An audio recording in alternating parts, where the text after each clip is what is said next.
give me your feel on whatever you did now, whether were you comfortable or which point is something that is still not clear to you in the scoring.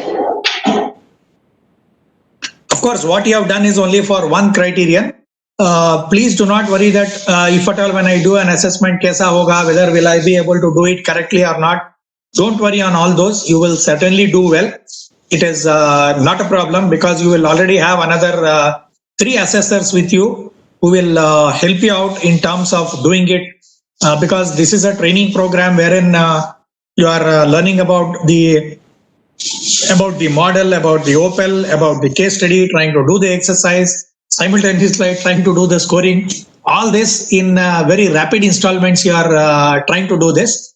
But believe me, when you start practicing this, when you go into a real-time assessment, your other assessor colleagues will also help you to gel seamlessly in terms of doing this activity well.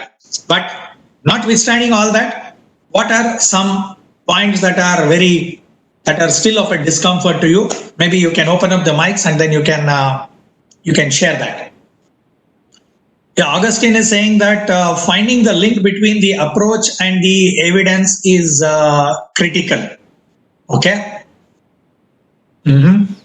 See, one of the ways of trying to look at this is, let me try to make it a little bit lesser complex.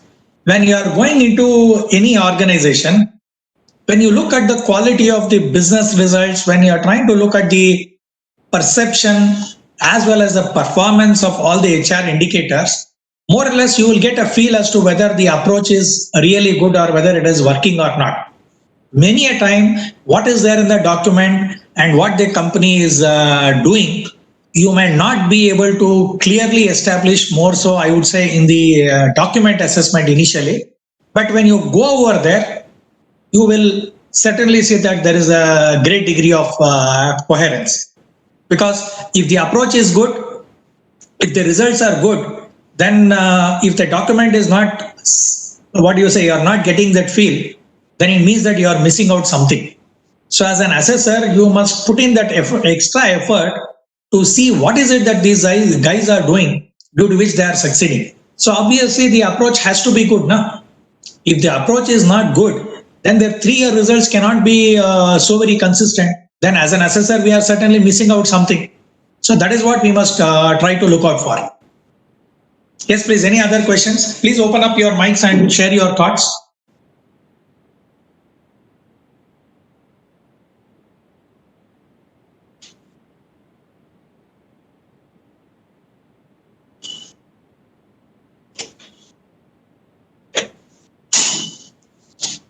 No questions? Why? Was it overhead transmission or is it clear or still there is some element of discomfort? What is it?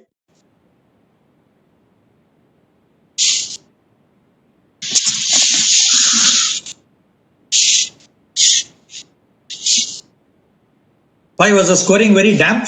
Somehow there are seem to be no comments on the scoring.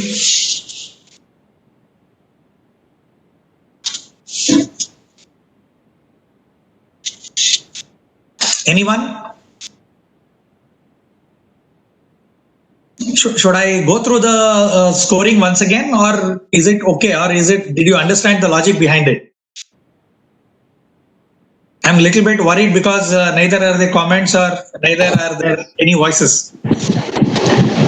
Please unmute and speak someone. It's okay, they are writing. Because if there is nothing in the chat box and no voices coming in. No, there are 2 comments that has come up in the chat box. One is from Chandamoli, one is from Mr. Patro. Yeah, Anupriya has put it very diplomatic, currently analyzing. Okay. So, with this now, let us move into the result. Acha Shiva, I just want to make one point. Yes, please. Do share the page, segregation also on the report part, that how it is coming to 50 pages. So, because everybody in this batch, even NTPC is applying, so they will have a clear idea that how much they should consider when going through an assessment document. Sure, sure. After I finish off the result scoring, then I'll share those as well. Yes. Okay. Thank you. So, Yes. otherwise, shouldn't the consensus lead to the assessors playing safe and staying close to the group average?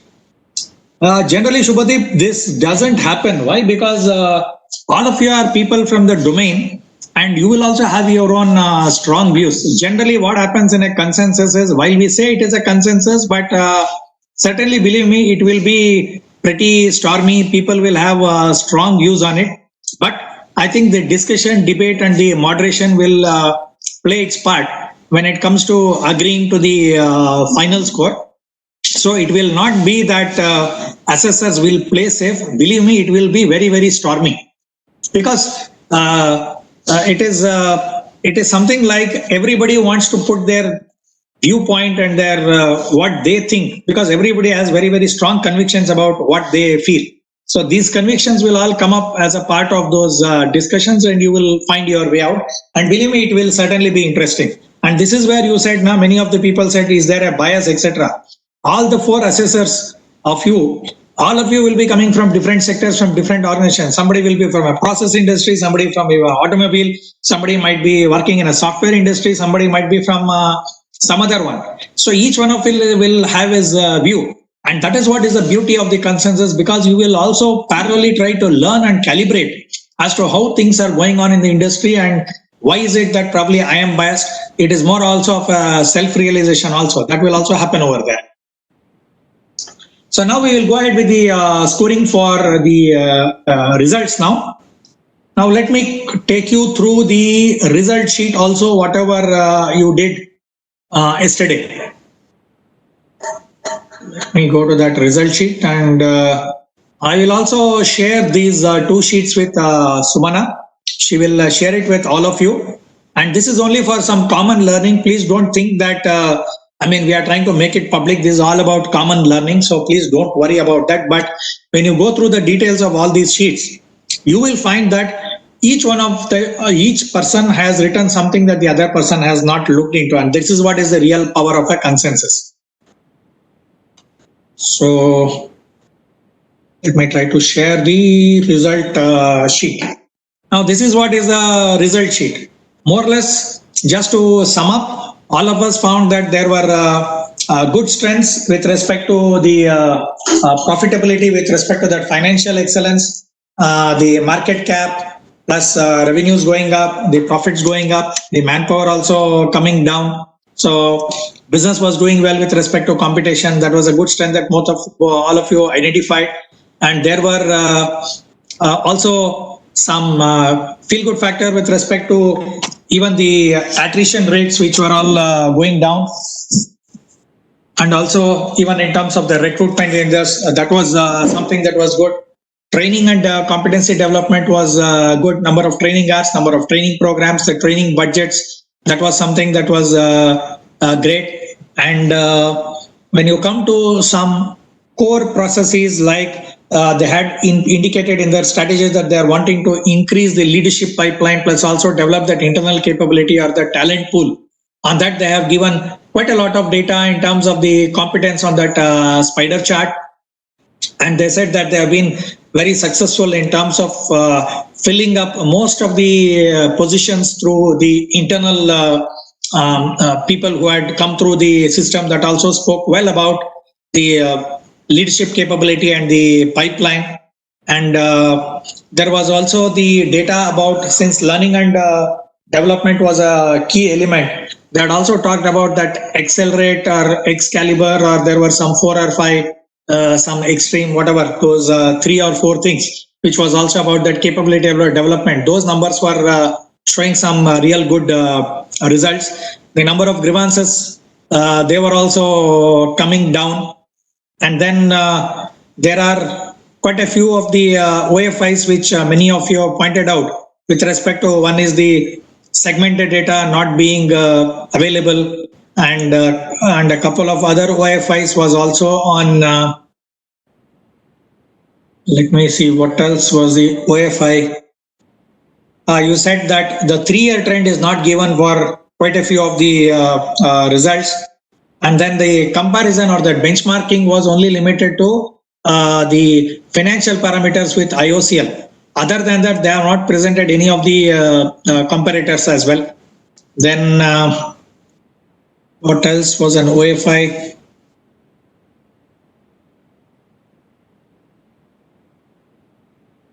So the segmented data of the attrition as well as accidents, absenteeism across different locations, because it is the enabling factor is that well-being or that work environment, that is something that you are not too very clear. So there were a couple of OFIs who were there. And then we are not trying to talk about customer complaints, etc. So this can be deleted because it's an HR excellence assessment. We are not trying to talk about customers. Then else is there? Grievances. We are also going into the depth of that. Grievance. It is not clear. See, this is something that you need to avoid. Don't say it is not clear how grievance handling mechanism will ensure employee satisfaction. Here you are only talking about results. If you want to talk about grievance handling, then you must get into criterion 4. Here we are only saying whether the number of grievances are going up or going down, and what is the segmentation and what is the analysis, whatever is there. Do we have that? So the analysis portion of it and the action planning will go back to the enabler. Here we are only looking at the trends, we are looking at targets, we are looking at comparison. Grievance is not a key process for them because it does not come out as a part of any strategic challenge or HR challenge. So targets and trends are not applicable. Only thing is grievance as a public sector organization, as an organization that is there spread all across, grievance is an important indicator and they are measuring it. They have given the data, but we don't find segmentation. So to that extent, it can be an OFI, but more or less it looks like at least a strength. For a company of that size, double digit grievances and more so with respect to promotion and transfers or something, that is more or less understandable. And I'm sure that since all of you represent a PSU, I tend to believe that hopefully I think that should be a decent number. As I said, I am not an HR professional, so I would not want to comment on that. At least going by the trends, whatever are presented, I am assuming that fairly the data, whatever is presented is fair enough. Then any other OFIs, more or less it is the same thing. All of us are talking about that. Chandramouli says my voice is lost. Maybe should be some network issue at your end.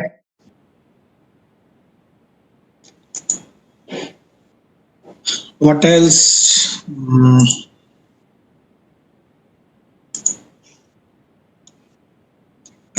So Sumana will also mail you these two consolidated sheets. You can Yes, I will share it with everyone. I will share it.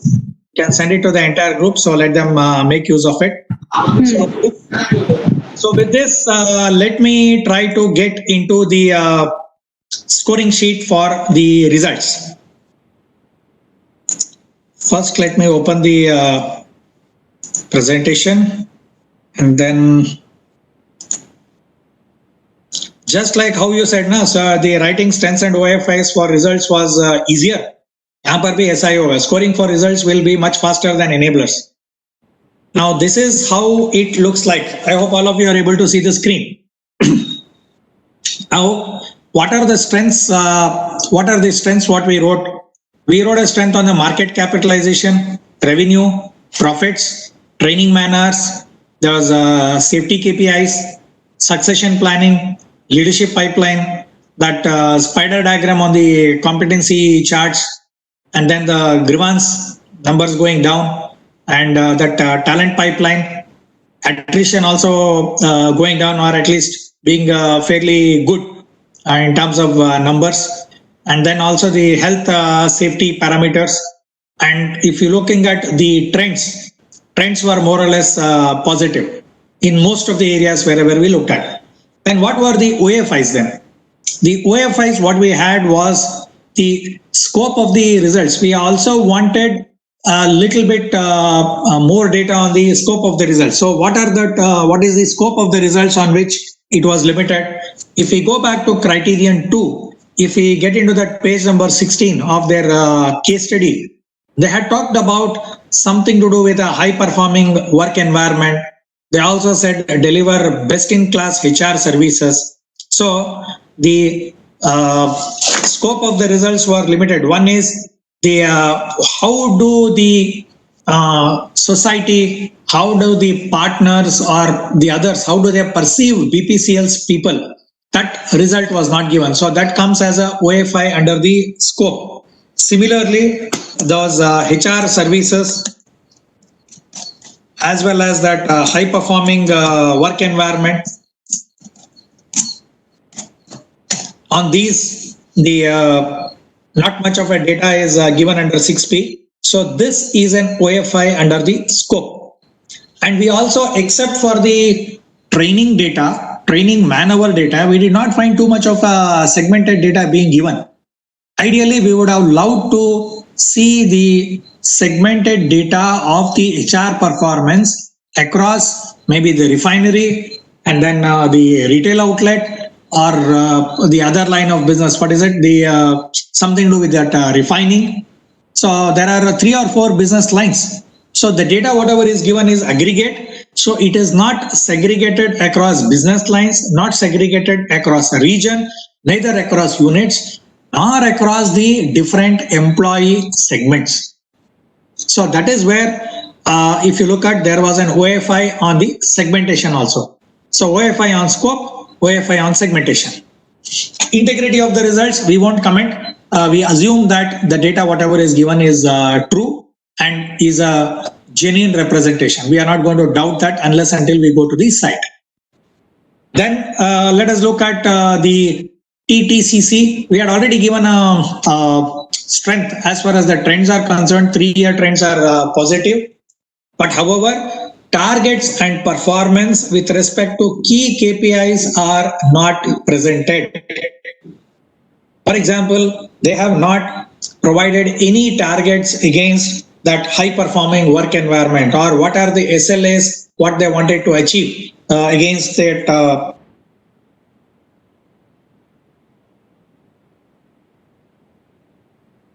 the road model organization in terms of the safety and health. So they have not compared themselves with the likes of other public sector. They could have compared with an ONGC, with a GAIL, or with an IOCL, or with a private sector like maybe Shell or maybe Burma Petroleum, whatever is their aspiration. So comparisons were totally absent. Neither were the targets given. And we believe whatever so far they have been able to achieve, all that has also been possible because there was a good back-end process at the end. Now, again, I would want you to take a small photograph of this, or just leave it, or the screen will be over here. You tell me what is the score, what you have for scope. Go by the same logic. Start at 50, go to the right hand side, come back to the left, and then based on it, 50, if you park at 50, scope of the results. There were many results given on leadership, on training development, on safety, blah, blah, blah. Score will move on to the right hand side. But still, there were a few more scores that have not been given. What were they? The scores were on the perception, the employee, the societal or the partner, or maybe the stakeholder perception on the employees. That was not given. So you can minus some small portion of it. And we also said that they have also not given the data with respect to HR services and a high performing work environment, etc. on 6B. So on all this, please consider all this and give a score. When I said stakeholder engagement, we are not scoring 6A. We are scoring 6B. Meaning to say that when we say 6B, what does that stakeholder engagement mean? How many times that somebody had probably a meeting with their retailers? How many times you have gone and spoken to probably the community? How many reach out mechanisms were there? How many employee volunteering hours were there? So we are not trying to see we have not been able to see the lead indicators. That is where we are giving them that's where we need to consider in the OFI. But all the perceptions, etc., they will be given in 6A. Here we are trying to look at the stakeholder performance indicators connected to 6B. So what is the score for scope and relevance? So you can start typing out your score. Scope and relevance. So we are seeing scores are at somewhere around 50. Okay. 45, 45, 50, 50, 50, 50, 45, 45, 50, 50, 45. So broadly, I think the scores are falling between 45 to 50. Let me just make a note of it. Give me a moment. Okay. So I'm just noting down the scores now. So under scope and relevance of the results, the score is between 45 to 50. I will go by the lower one. Let us say we go to 45. Now also give me a score for the integration and segmentation. Integrity and segmentation. I mean, integrity, we are assuming that it is there, so don't deduct any scores for it. But we said that there are no scores given for, there is not much of data given for the segmentation. Segmentation across locations, units, geographies, and all this stuff. What is the score?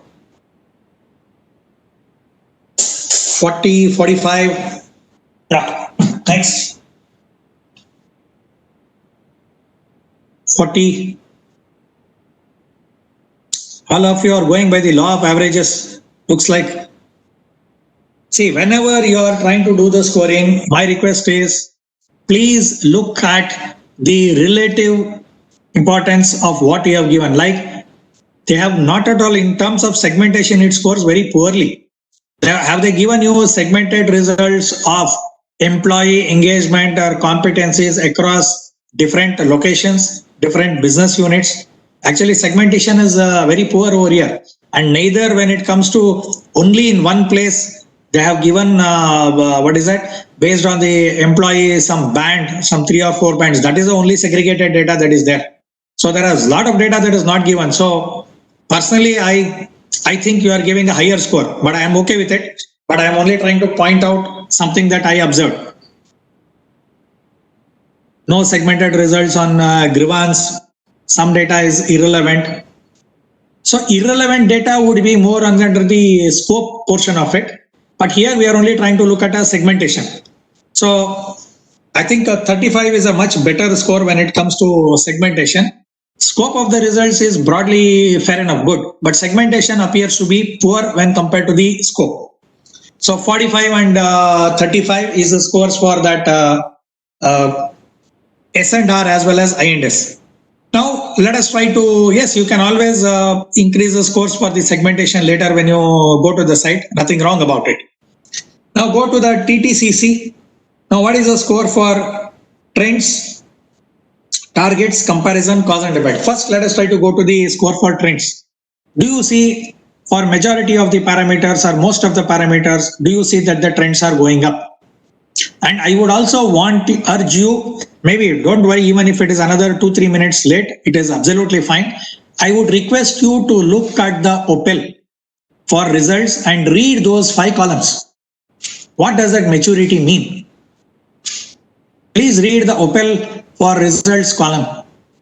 You will get a clear understanding, whether it is 15, whether it is basic, whether it is anecdote, whether it is basic, competitive, advanced.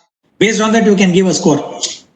The model very clearly tells you for few results, for many results, including key results, the results have been outstanding. Please look at it. You will get a correct view of how to give the score. So Chandramouli says 60. I will wait for the others.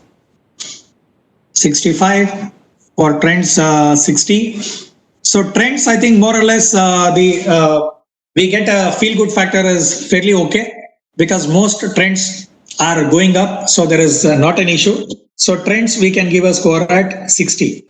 Next, what will be the score for targets? The model says like this, it says, are the targets set for the key results and whether have they been achieved? Both, I would say targets as well as comparisons. The tone of the model is the same. It says whether targets and comparisons have been identified for the key results and whether have they been achieved. And what is your feel on that? So everybody is getting into 35 to 40. Obviously, they have not given except for the financial results. Most of the other things they are not given. So I think we will take an average of 35 for both the targets as well as comparisons. Now let's come to the last one. Let's come to that cause and effect. When you look at the last one, whatever these guys have achieved in terms of the trends, in terms of targets, whatever financial performance, etc., do you believe that this company is getting the results because it has a good process in place, or are these results just happening by themselves? Is it being caused by an approach, or are they happening by themselves? If it is caused by an approach, then how do you rate it? Is it basic? Is it competitive? Is it advanced? Give me a score for cause.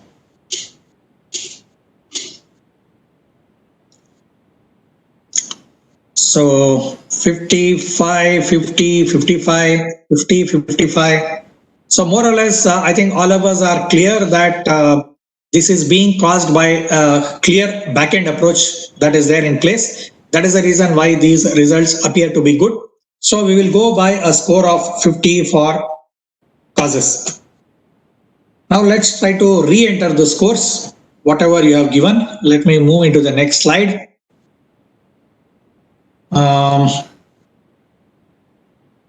Okay, this was the scores that the previous batches had given. So don't worry, each and every batch is different. The quality of the exercises and our thinking is different. We'll try to calibrate the scores according to that. So on the scope and relevance, the score is 45. And then on the integrity and mainly on the segmentation, the score has been pulled down. So it's at 35. And then we have the trends at 60. And then we have the trends and targets at 35 each. And then we have this at 50. I think this was a pre-consensus score in the last batch, so don't worry on that. It's not that you have gone horribly wrong. So R and U divided by 2. So 45, 50, 60, 70, we have got 80 by 2. So we come to a score of 40 over here. We come to 40. The next, how much we have the scores over here for this. We have got 60, 35, 35. So we have got something around 70 plus, how much is it?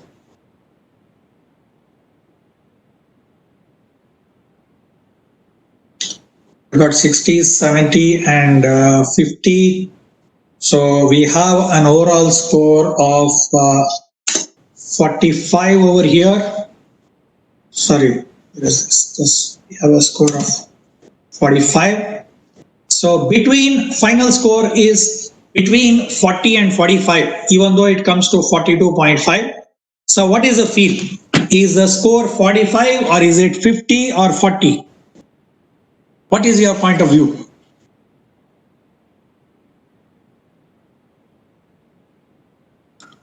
So Shubhadeep says 45, Akhil says 45, next 50, 45, 45, 45. So all of you are of the, I think quite a few of you are saying 45, only 2-3 of you as 50.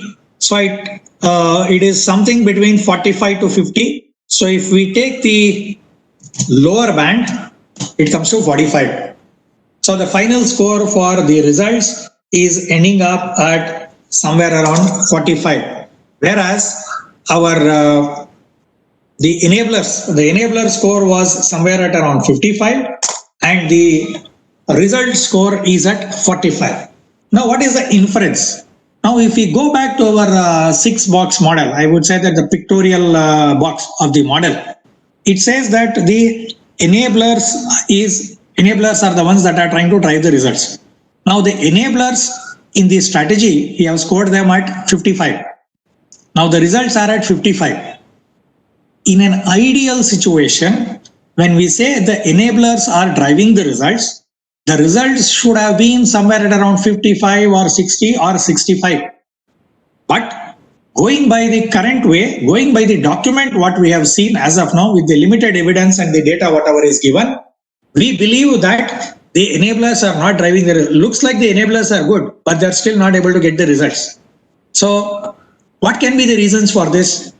If the enablers are not driving the results, then it means that either there is some problem with the approach of the enablers, or the problem is there might have been gaps in deployment, or another thing, as we are seeing, because we have gone into the finer points of the results, because the document does not bring out all the finer details. Maybe when we go to the site, when we look at the detailed results across geography, across location, across business lines, which will be made available, then probably the scores are likely to go up. But our current understanding of the scoring pattern shows that the enablers are actually not driving the results. The results are lagging a little bit behind the enablers. The enablers seem to be okay, but the results really do not mirror the quality of the enablers. That is what the results look like. So that is how we try to do a scoring for the results. Yes, Shubhadeep, you're right. Enablers may take some time to bear fruit. That is, if the organization is still, I would say, in their early stages of the approaches or maybe the enablers having put in place, then it will take some time. But for a company like BPCL, it is quite possible that enablers, etc., would all be there. Maybe in this particular case, since we also know that this applicant is also a 600 plus scoring organization, maybe the team would have found quite a lot of evidences and also the finer points on the data where we had some OFIs, they could have all been seen in the site. So that is how we do the scoring for the result. So that completes the enabler scoring results. Now let me try to give some insights on how do you need to go about writing the position report. Okay, let me just take this.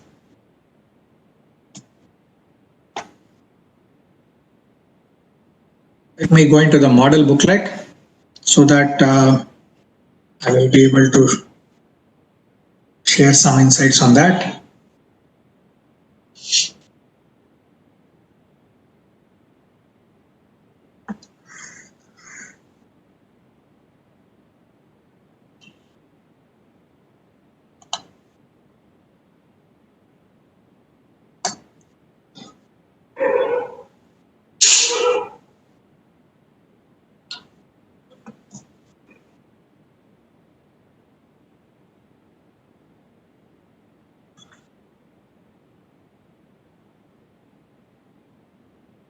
So here, if you're looking at, I'm just opening this page just for the sake of trying to look into the criterion. You have totally overall 50 pages for putting up your position report. So how do you go about apportioning the number of pages when it comes to utilizing the complete bandwidth? 50 pages is sacrosanct. 50 should cover all your criteria plus your glossary plus the organization overview, all of them. So the first thing what you should need to write is your organizational overview or the org profile. That is the first one. Next, followed by that, you have got leadership. Next, you have got strategy. Next, you have got L&D. Next, you have the people well-being and engagement. Next, we have our the HRM processes, that is criterion 5, followed by 6A and 6B of the results. So organizational overview, my suggestion is keep it to around 4 pages. 4 pages is good enough. And within those 4 pages also, maybe just give me a little bit of some time. Let me make some rough calculations.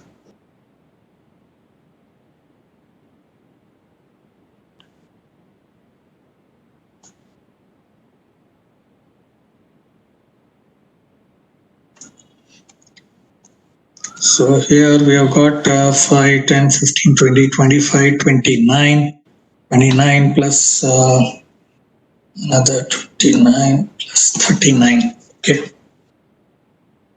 So organizational overview can be somewhere around 4 pages.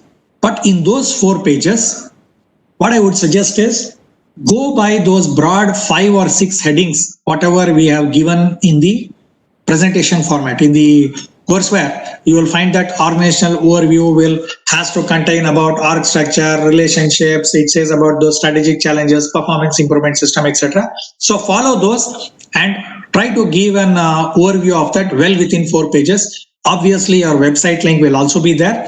So it is easier for the potential assessors to go into your website or understand your business also. There might be a few more extra things which they will be able to look into. Or many of the, in case if you are going to a listed company, it is quite possible that there will also be some of the areas of HR that could have also been addressed in the annual report. So even you can even look into the annual report. Now, for those of you in NTPC, sometimes the assessors may even go into your annual report also.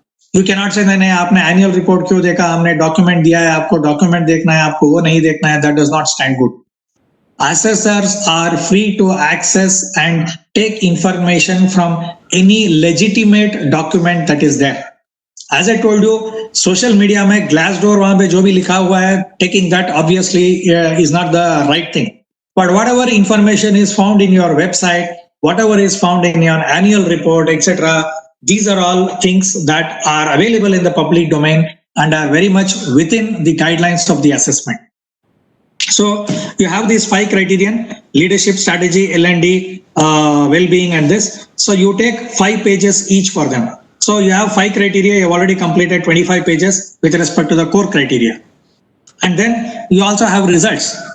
Results by 6A and 6B apportion another 5 pages each. So technically you have already completed somewhere around, I would say 35 pages for the core content. And then 4 pages for your organization overview. That makes it 39. And then 1 page for the glossary. So you've already exhausted 40 pages. So you still have another 10 pages remaining. And on those 10 pages, what we would suggest is, because each and every organization is unique. And where is it that you will need extra pages? Mainly you will need it in criterion 4 and 5. Or out of the remaining 10 pages, apportion maybe 3 extra pages to well-being, engagement, inclusion, because you will have to talk about your survey methodology, process, about some of the finer tailoring of the benefits. So criterion 4 plus criterion 5 also, there are quite a lot of processes that you need to explain. Maybe 1 page will go away only for the HR process mapping, key process, and the others. So you can take those additional leverage of those 2 pages each. So you will still be left with another 6 pages. On those 6 pages, apportion 1 to leadership, another 1 to strategy. You can play around with the remaining based on the relative importance. But at a macro level, first block 5 pages for each sub-criteria. Overview, not more than 4 pages. Results, when I am saying 5 pages, I am assuming that if you are able to make use of Microsoft Excel very well, in 1 page, you can easily give around 9 graphs. So if you have 5 pages for 6A, that means that you will comfortably able to give around 40 to 45 graphs, aram se. That is more than enough. Even for 6B, 5 pages, 5 into 9, 45 graphs, more than enough. Use bands, use segmentation, get hold of somebody who is a real genius in Excel, and make sure that whatever data you give is readable, it is legible. Do not try to give a magnifying glass as a complement along with the material, then it does more harm. So 6 or 9 graphs is good enough. Even if you take 6 also, it is good enough. 6 into 5, you easily have around somewhere around 30 parameters. That would be more than enough. So this is how you need to approach writing the position report. And another thing, as I said, please make use of visuals, make use of, please don't think that is a wedding album, MD photo there or maybe the executive director is giving some prizes, uske liye ek page, 2 page, please don't waste all that. It is a waste of time, it will not fetch you any marks. So please make sure that you use space very, very judiciously. Make use of thematic diagrams, make use of some visuals that you are using. which are self-explanatory. For whatever are self-explanatory, on that, don't try to provide additional elaboration on that. As it is, the number of pages are very, very less. So I think 50 is fairly okay. I think according to me, it is really good enough. And business excellence, you have to cover within 75 pages. बस HR excellence के लिए 50 page बहुत हो गया. You can easily do that. So present the most pertinent information and whatever they need, and make liberal use of the cross linkages or the cross references, so that it is much, you are able to convey much more. There is no need of repeating any information back and forth here and there. The more you understand the model, better will be the interlinkages and the connects, whatever you will have to be. You can say refer this particular page, refer this graph, 3BA or whatever you have given. Make use of that. Easily, I think you should be able to do a good job on that. So that was something on the document writing. So with this, I think formally, more or less, we have concluded the technical content, whatever we had to cover. So over the last 5 sessions, we have talked about, one is the award process, the details of the criterion. We went through the OPEL. We looked at what are the facets of excellence. We also did 2 exercises on criterion 2 and 6P, on which all of you were able to do a relatively good job on understanding the OPEL. And based on that, yesterday we looked at how is the attribute marking, what is the quality of the statements. Today we have looked at how we need to do the scoring. So the same methodology, whatever you adopted, will be adopted even in a real-time assessment. And when it comes to the assessment this year, it is quite possible that the assessments may go on in a remote manner, because even now, because of restrictions in many states, plus also health and safety being paramount, so it is quite possible that the assessment will only be digital.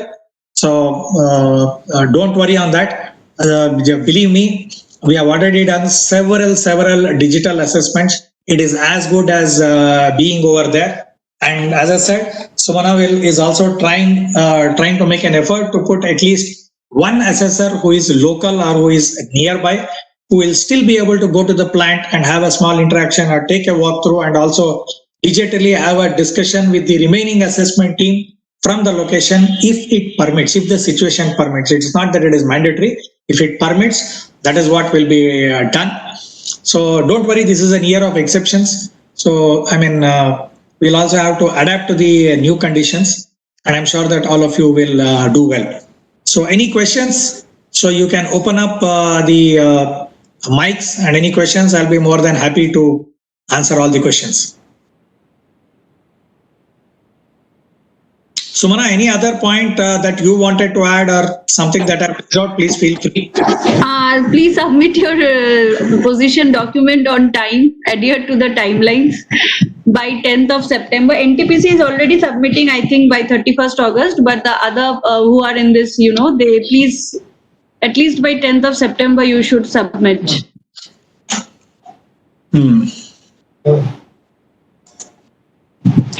So that's it. Any other questions, please?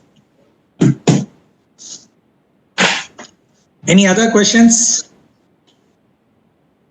Please.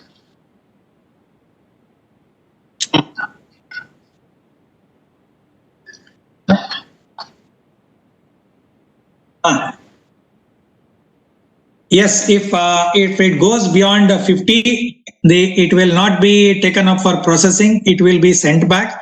And what you saw was an edited document of Bosch, which we were planning to use for a case study, but we thought, considering many aspects of the new model, the BPCL case study was much more suited when it came to many of the new points like that, inclusion, diversity, and the others. So that's the reason why we chose to use the BPCL case study. So the Bosch case study, the sample what you saw yesterday, was not the one that was submitted for for evaluation as such. It was an edited copy which was supposed to have been used for the case study, but we decided to use the BPCL one.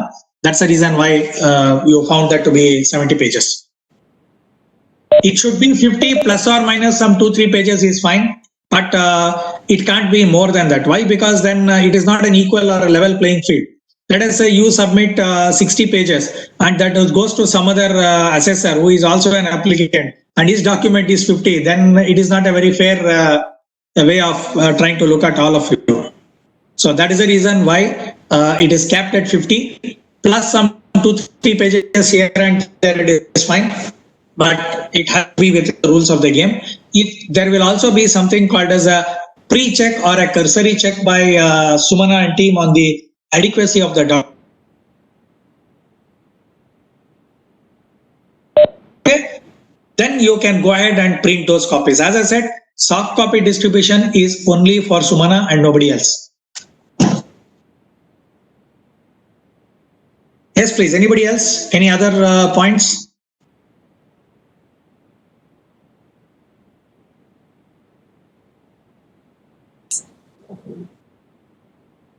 And whatever activity you have done, whatever consolidation you have done, I will also send those 2 activities of the enablers and the results, whatever were the collected ones to Sumana. She will share that with you, and I am sending it right now as well so that I just don't forget it.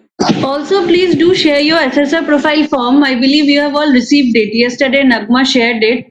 So just try to share it by the weekend so that we can collate and start mapping you against organizations.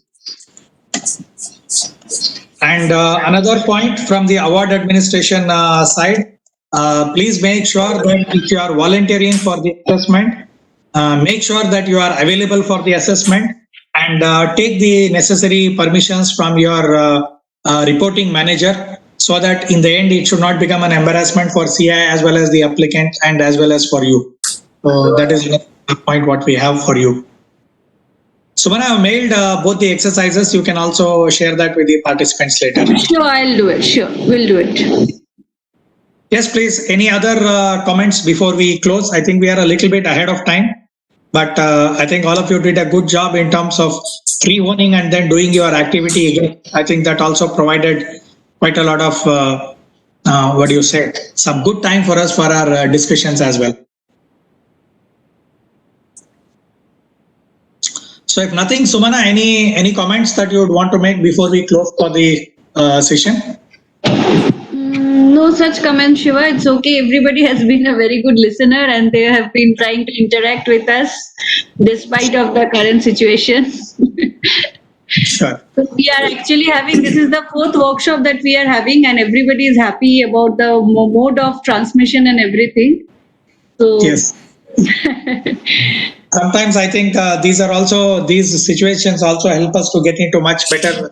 You can balance your work plus as well as your learning goals. Both of them much better. And even in terms of costs, it is a win-win for everyone. But still nothing like a face-to-face discussion interaction. Hope we go back to the old normal also once again. So yes, next year. For everything. So look forward to seeing all of you and all the best. And we'll keep you posted about the award confluence date. If it is physical, please try to make it so that you can meet everyone face to face. That is actually, very good platform for networking to see people whom you are with in the training.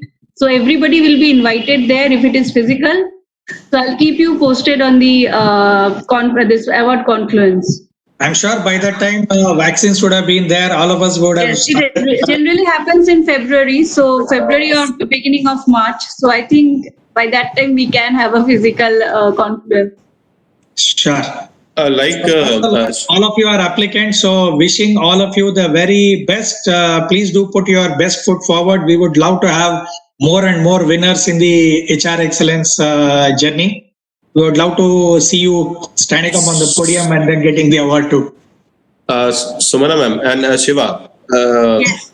Like Rakesh sir asked, I think in the beginning of the workshop, one of the days, that so we've read everything in theory and we've got the material as well. Is there some way, some maybe document and some data available on CIA website just to keep ourselves abreast with this, because we really don't know when will be next opportunity will present. We do have a website on CII HR Excellence Award where we keep posting all the achievers year on year from the beginning. So you can have a look there, and all Just to details are refresh our also- knowledge, just refresh Yes. ourselves. Yeah. No, we do have a refresher assessor, webinar every year. Every year you will be having one refresher webinar where you will be all invited, and you can then attend and refresh your knowledge every year. Oh, okay. That is there. That's That perfect. is there That's every year. perfect. This year also we have. So All we right. have already invited all our existing assessors. So they will be coming there. If you want, I will ask Nagma to share it with you also. You can also attend, no issue. All right. All right. It is on Thank you. 31st of August, 2 to 5. Okay. All right. We'll share the link once again with you. Shiva will be there. And we Okay. refresh every year everyone's memory on the assessor training. So such early refreshment may not be really required. I was like, Yeah. we've just finished Even it, if you but want, maybe if you want, yeah. after 15 days, we can again, Sure hear thing. the refresher thing, and you will be updated. See, Sure, there sure. it is only a 2-hour webinar. It is not actually on the technical contents because all of you are already trained on this and most of them are all serving assessors. So it is generally not a problem. It is more of we only try to share some points about what sort of companies are coming in without taking the names. How is it that you need to understand the context? What are some do's and don'ts? What are some learning from the previous assessments? So those are the points that we cover during that time. And especially the developments, as in, I'm sure somewhere down the line you will incorporate some of the elements of this new normal also in your this thing, as in terms of certainly. employee health and benefits. What companies are doing could come as a parameter sometime later, maybe. We'll do that. Yeah. Yeah. All Sure. right. So thank you so much. So all the best. Look forward to meeting all of you again sometime as I said, on an in-person mode. So and happy Ganesh Chaturthi as well as festivities going ahead into Dasara and the others. Thank you so much. Signing off. Bye. Bye, sir.